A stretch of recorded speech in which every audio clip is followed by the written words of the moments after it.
Hello guys, this is Dark Senior Tutor and I'm gonna teach you about the basics of chemistry for beginners.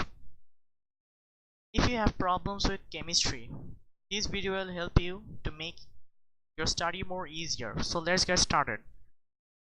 The first topic we're going to cover is about solid, liquid and gas. We all know about solid, liquid and gas. Solid, liquid and gas are the three states of matter. There are also other states of matter as well, but solid, liquid and gas are considered to be the main states of matter, as the other states are found naturally less in Earth. So now what is matter? Matter is anything that has mass and occupies space. Now what is mass? Mass is the amount of substance in an object. For example, a person weighing 80 kg means that the person has a mass of 80 kg. Many people think that the person having 80 kg is his weight.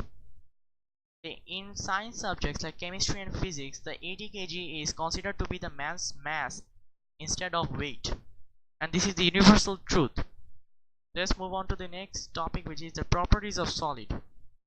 Particles inside a solid are tightly packed together. This is why solids have a definite shape and volume. The particles will not break. Solids will not break until they are broken down, melted or uh, cut down into smaller pieces. Solid will keep its shape. The particles always vibrate, as the particles cannot move because of the because the particles are tightly packed together.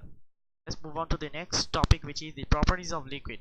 The particles inside a liquid are loosely bonded to each other. That is why the particles are free to move slowly and slide over each other. They have a definite volume but no shape.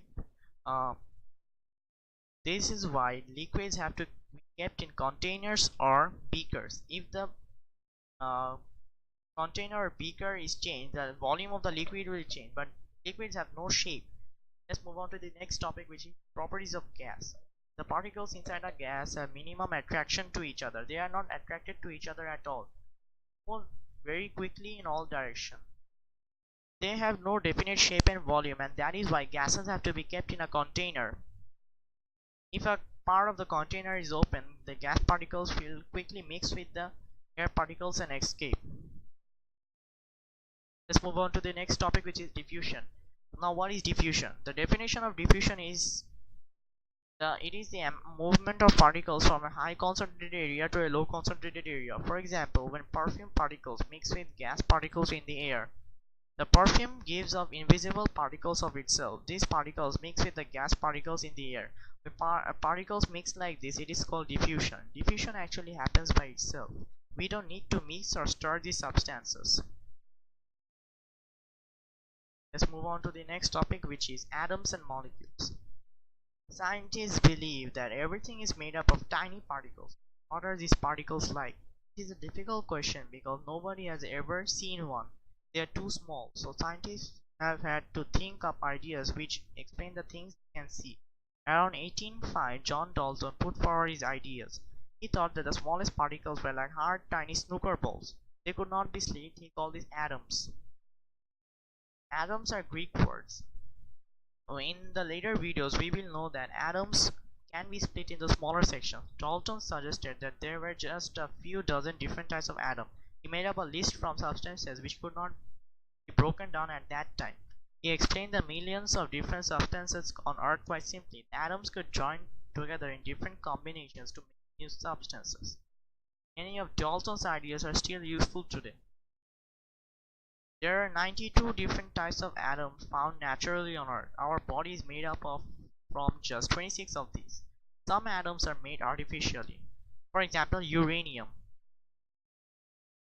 Let's move on to molecules. Molecules are groups of two or more atoms bonded together. For example, ammonia has two different types of atom, an atom of nitrogen and three atoms of hydrogen.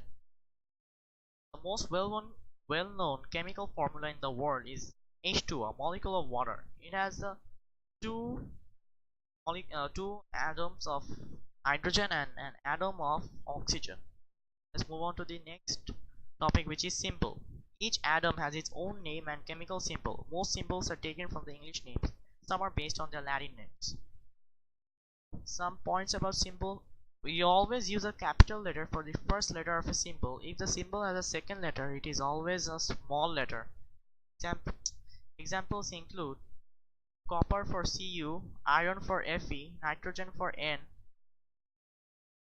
helium for He, and neon for Ne. Atoms and their symbols. Here is a list of some commonly used atoms on Earth and their symbols. Hydrogen for H, iron for Fe, lead for Pb, chlorine for Cl. These are used in everyday lives. If you want to know about more science subjects, please leave in the comment section. Please comment in the comment section. And if you want to study about more science and business subject, please subscribe and let me know. Bye bye.